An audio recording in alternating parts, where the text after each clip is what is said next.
Sa kuwang ito ng CCTV camera, makikitang huminto sa stoplight ang sasakyan ni PUP Vice President for Administration Augusto Cesar sa Calle Poresa malapit sa PUP campus noong October 12, pasado alas 10 ng gabi. Maya-maya pa, dalawang lalaking nakamotor ang lumapit sa driver's seat. Saka binaril ng malapitan ang biktima.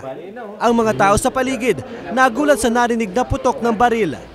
Hawak na ngayon ng Manila Police ang video. Kung pagbabasihan daw ito, halatang planado ang kilos at galaw ng mga sospek. Sa isang investigasyon, mayroon tayong lead. Hindi yung we are facing a blank wall. Inaalam na ng task force kung may dati ng record ang mga sospek na nakita sa video.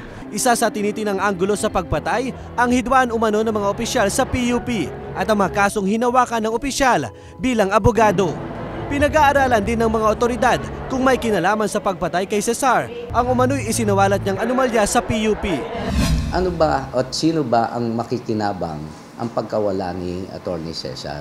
Yung mga anggulo na pinag-aaralan natin.